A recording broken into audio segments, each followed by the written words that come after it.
Well, enough messing around. Let's get down to business here. We're going to be working our way through the NEMA stack.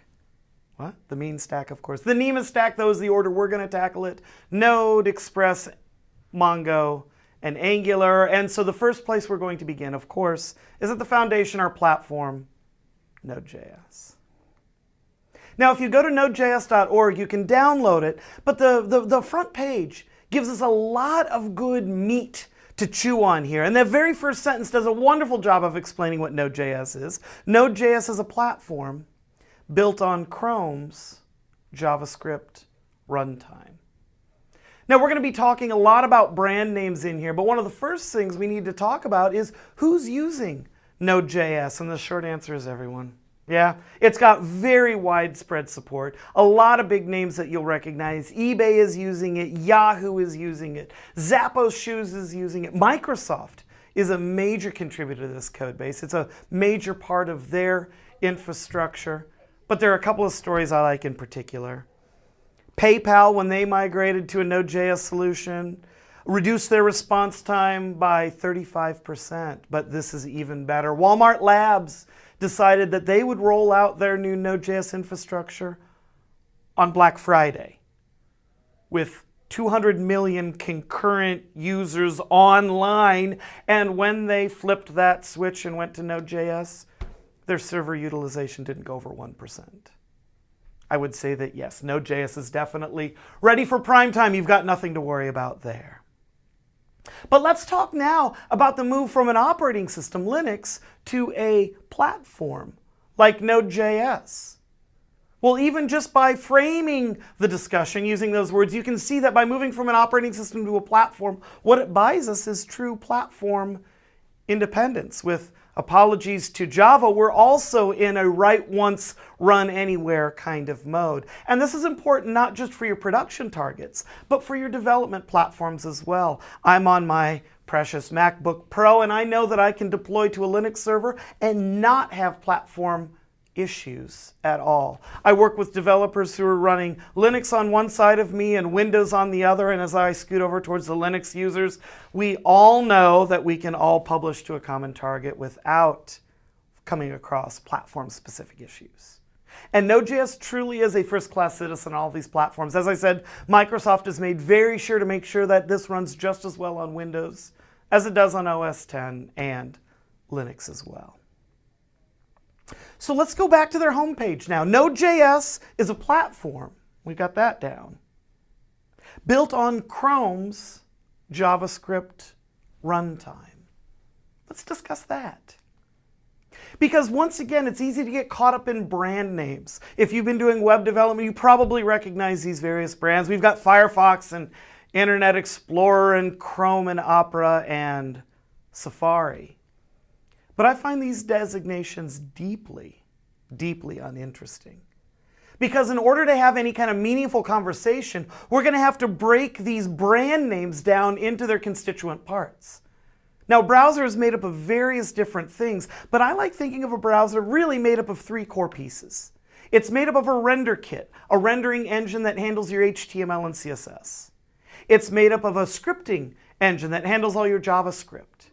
And it's made up of a plugin infrastructure that handles all your zero-day security exploits. Now, plugins were a very important, vital part of the success of the web in the last century. Because whether you're dealing with Flash or Silverlight or even Java applets, what you were trying to do is you were trying to add additional functionality that wasn't available to you through the render kit and the scripting engine.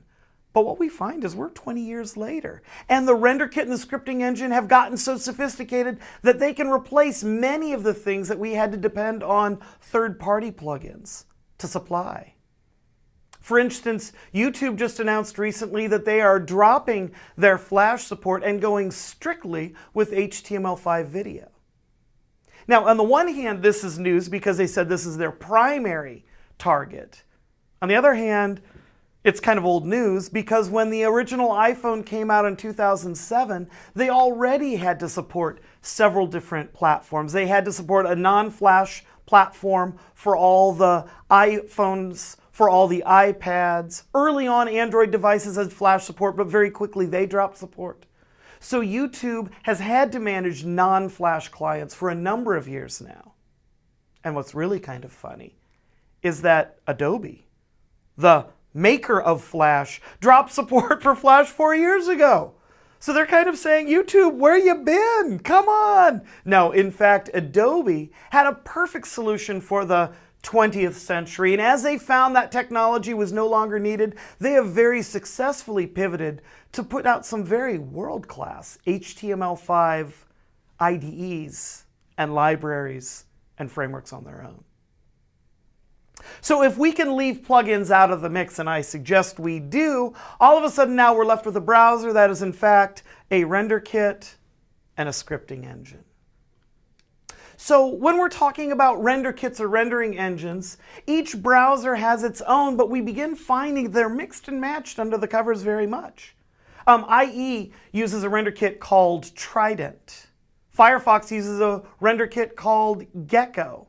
But WebKit was a very, very popular rendering engine. At one point it was used by Safari under the covers and Google Chrome as well. By extension, that means that it was not only desktop Safari, but mobile Safari.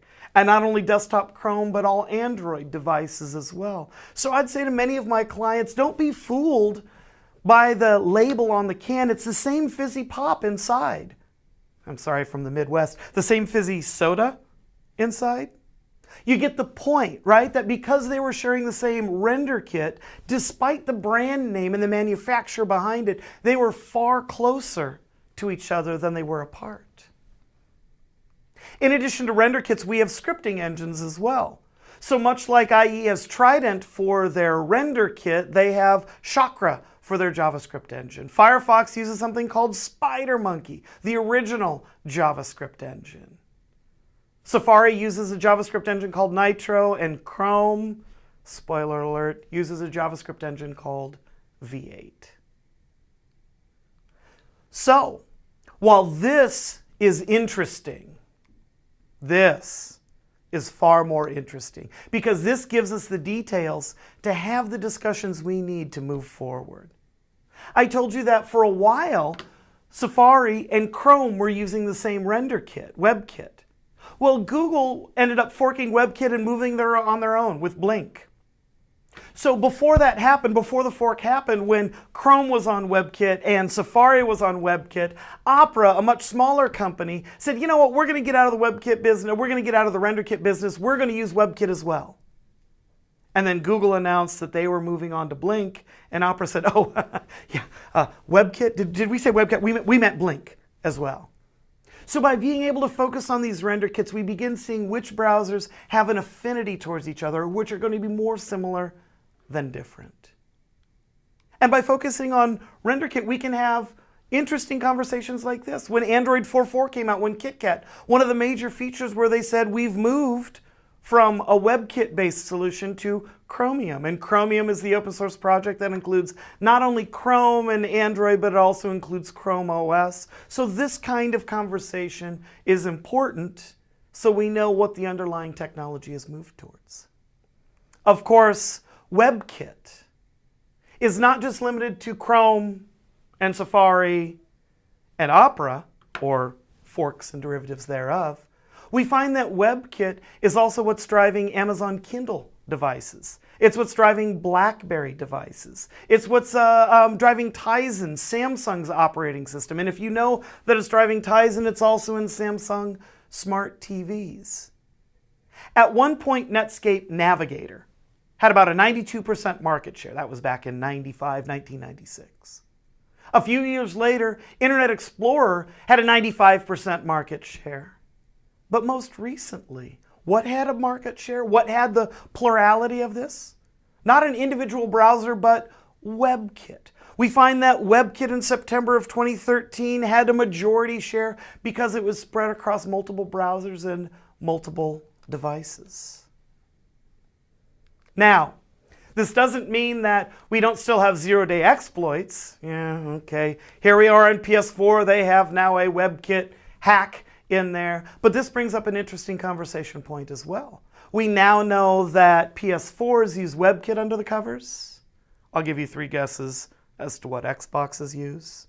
of course, some Trident derivative. And if you're surfing the web on your Nintendo Wii, in fact, you're using an embedded Opera or an Opera Mini inside of there. So when we're talking about the web, we can begin broadening our horizons to smart TVs, to game consoles, to Blu-ray players, to Rokus and Chromecasts and Apple TVs.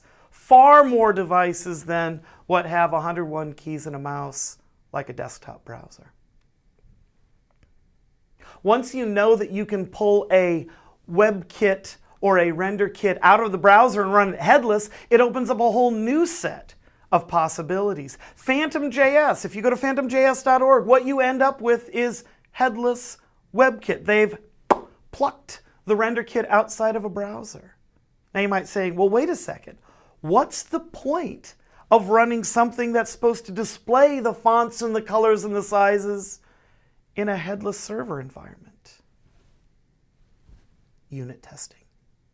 Unit testing. You can now begin running all of your tests on a headless server behind the scenes, whether it's Jenkins or Hudson or Strider, a very nice JavaScript-based continuous integration server. All of a sudden now you can run your tests in a headless WebKit browser that does a wonderful job of replicating the behavior you'll get in Safari and Chrome and Kindle devices and BlackBerry devices and so on and so on and so on. And you can even configure it in such a way that if you have failing tests, Phantom will write out that screenshot because it is a render kit. It'll write out that screen in a PDF or an SVG format. So then when you have failing tests, you get a true snapshot of what the browser window looked like at the time. If you're interested in running WebKit headless out of the browser, you'll probably be interested in running Slimer.js as well. Slimer trying to keep that ghost theme running. What's the difference between Slimer and Phantom? Well, it's the difference between Gecko as a render kit and WebKit as a render kit. So it's interesting being able to pull the component pieces of a browser apart and run it separately for various reasons, testing and whatnot. So looking back at the Node.js homepage once again, we can see that Node is a platform built on Chrome's JavaScript runtime. If you ask me, V8 needs to get a better agent because they could have just said, it's a platform built on V8. But everyone knows brand names. So they had to choose what was on the outside of the can, not the fizzy pop itself saying, oh, we're based on Chrome's JavaScript runtime.